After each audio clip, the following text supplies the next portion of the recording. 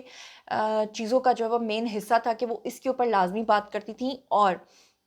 National commission جو ہے آن دا status of women یعنی کہ NCSW اس کی وہ چیئر پرسن بھی رہ چکی تھیں۔ کبھی دیکھا ہے آپ نے کسی خاتون کو کہ اس نے پوری زندگی جو ہے وہ پاکستان کے لیے وقف کی ہو، اور ساری زندگی اس نے کام کیا ہو، اور کام بھی وہ جس کے اوپر فخر کیا ہو؟ پتہ نہیں اب آنے والی نسلوں میں کیا ہوگا کہ کہیں گے کہ جی میری دادی تو ٹک ٹاک بناتی تھی، میری تو نانی جو ہیں وہ انسٹاگرامر تھیں اور بڑے PR پیکیجز لیتی تھیں، لیکن ایسی خواتین جن کی واقعی اگزامپل دی جاتی ہے ان میں سے ڈاکٹر زہرا تھیں۔ انہوں نے ایک انٹرویو میں کہا تھا the conflict this society finds itself embroidered in is a conflict between the powerful and the oppressed۔ اس کا اردو ترجمہ کچھ اس طرح سے ہوگا کہ یہ وہ معاشرہ ہے جس میں تصادم ہے، اور یہ معاشرہ جو ہے یہ تصادم میں الجھا ہوا ہے، وہ دراصل طاقتور اور مظلوم کے درمیان ایک جنگ ہے، یہ انہوں نے کہا تھا۔ پھر اس کے بعد انہوں نے کہا تھا کہ history has the power to hold a mirror up to society, but do we have the power to witness our own reflections؟ اس کا اردو ترجمہ جناب کچھ اس طرح سے ہے کہ تاریخ میں یہ طاقت ہے کہ وہ معاشرے کے سامنے آئینہ رکھ دیتی ہے، مگر سوال یہ پیدا ہوتا ہے کہ کیا ہمارے اندر اتنی ہمت ہے کہ ہم اس آئینے کے سامنے اپنا چہرہ دیکھ سکیں؟ کس قدر گہری بات ہے اگر اسے کوئی سمجھے تو۔ ان کا یہ جو طویل تدریسی سفر رہا اس میں انہوں نے اپنی پوری زندگی کے اندر بہت بڑے بڑے اعزازات اپنے نام کیے، اور اس میں جو مین چیدہ ہیں وہ میں آپ کو بتا دیتی ہوں۔ انہوں نے جناب یونیورسٹی آف ہوائی یا ہواوے جو بھی آپ اسے بولیں گے، وہاں سے انہوں نے ڈسٹنگوشڈ ایلومنائی ایوارڈ جو ہے وہ حاصل کیا تھا۔ ان کا انداز بیاں شجاع بھی رہا، اور معاشرتی ناانصافیوں کے اوپر وہ بات بھی کرتی رہیں، اور زبان کے استحصال کے اوپر بھی کھل کر وہ بات کرتی رہیں۔ مثلاً انہوں نے ایک دفعہ طنزیہ اظہار کرتے ہوئے کہا تھا Until now, according to the tradition, 2 women were equivalent to 1 man. Today, at Art Council, 4 women are the equivalent to the 1 man. اس کا کیا مطلب ہے؟ اس کا بھی آپ کو اردو ترجمہ کر دیتی ہوں تاکہ سب ناظرین جو ہیں ان سب کے لیے آسانی ہو جائے۔ تو اس کا اردو ترجمہ کچھ اس طرح سے ہے کہ اب تک کی روایت کے مطابق 2 عورتیں ایک مرد کے برابر سمجھی جاتی تھیں، لیکن آج آرٹ کاؤنسل کے اندر یہ وقت آ چکا ہے کہ 4 عورتیں جو ہیں وہ ایک مرد کے برابر سمجھی جاتی ہیں۔ جو بھی کہتی تھیں وہ بہت شہرت پاتی تھیں، ہر چیز ان کی وائرل ہو جاتی تھی۔ مثلا انہوں نے کہا تھا کہ for the people state and government that couldn't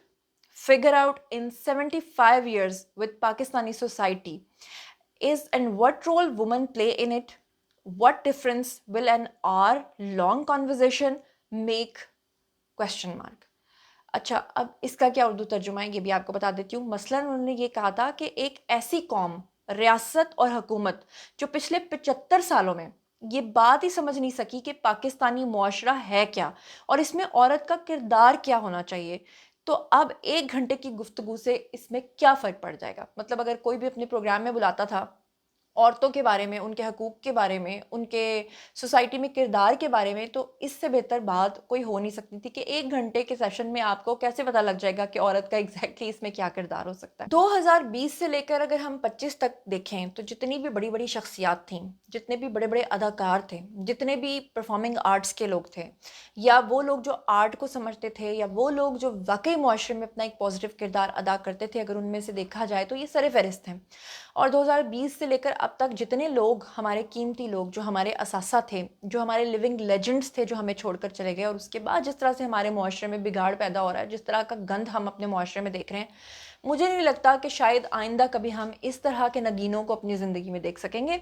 doctor Arifa سیدہ جو ہیں وہ پاکستان کی وہ شخصیت تھی جنہوں نے تقریباً نصف صدی سے زائد عرصہ جو ہے وہ تعلیم، ادب اور خواتین کے حقوق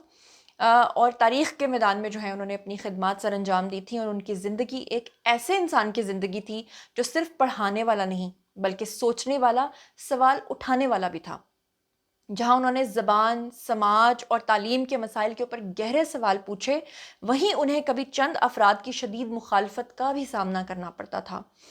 ان کا کریئر سکینڈل کے تناظر میں خاصا صاف دکھائی دیتا ہے، کیونکہ آپ کو پتہ ہے کہ جب کوئی خاتون سوال اٹھاتی ہے، جب کوئی خاتون جرأت مند ہوتی ہے، جب کوئی خاتون سوال اٹھا کر معاشرے سے پوچھتی ہے، تو لوگ اس کے کردار پر انگلی اٹھاتے ہیں، لیکن ان کے کردار کے اوپر ایسا مضبوط کردار تھا کہ آج تک کوئی انگلی نہیں اٹھا سکا، کوئی ان کے کردار کو میلا ثابت نہیں کر سکا۔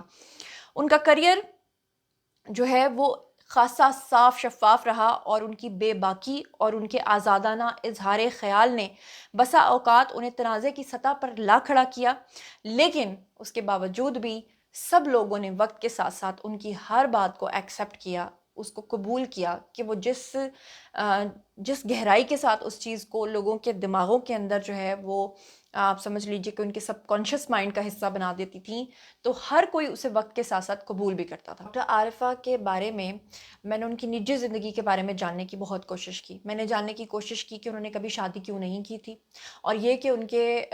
بہن بھائی کیا کرتے تھے، ان کے والدین کیا کرتے تھے، وہ کس خاندان سے تھیں، لیکن ابھی تک میں ان کے بارے میں انف انفارمیشن گیدر نہیں کر پائی، اور جتنی انفارمیشن میں نے اب تک گیدر کی ہے وہ ساری کی ساری میں نے اس ولاگ کے تھرو آپ کو بتا دی ہے۔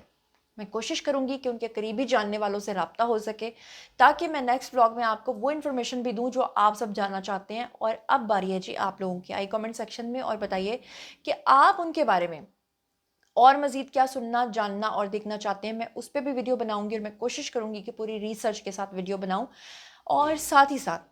میں آپ سب لوگوں سے ریکویسٹ کروں گی، جیسے کہ میں ہمیشہ کرتی ہوں، کہ ہمارے جب بھی کوئی لیونگ لیجنڈ اس دار فانی سے کوچ کرتے ہیں تو میں آپ سب لوگوں سے ریکویسٹ کرتی ہوں کہ ایک مرتبہ ان کے لیے دعائے مغفرت کر دیں، اور فاتحہ پڑھنے کے بعد کامنٹ سیکشن میں ڈن لکھ دیں، تاکہ مجھے پتہ چل جائے کہ اس ویڈیو کے تھرو جتنے بھی لوگوں نے اس ویڈیو کو دیکھا ہے، سنا ہے، انہوں نے فاتحہ پڑھی ہے۔ اور بات وہی پھر میں ہمیشہ کی طرح کرتی ہوں کہ آج اگر ہم کسی کے لیے فاتحہ پڑھیں گے تو کل شاید کوئی بھی ہمارے لیے فاتحہ پڑھ دے گا، ورنہ ہم سب میں سے کسی کو نہیں معلوم کہ ہمارا کیا انجام ہوگا۔ تو بہرحال آج کے ویڈیو سے مجھے دیجیے اجازت، اپنا بہت بہت خیال رکھیے گا، اپنا فیڈ بیک دینا ہرگز مت بھولیے گا۔ اللہ نے کے مان۔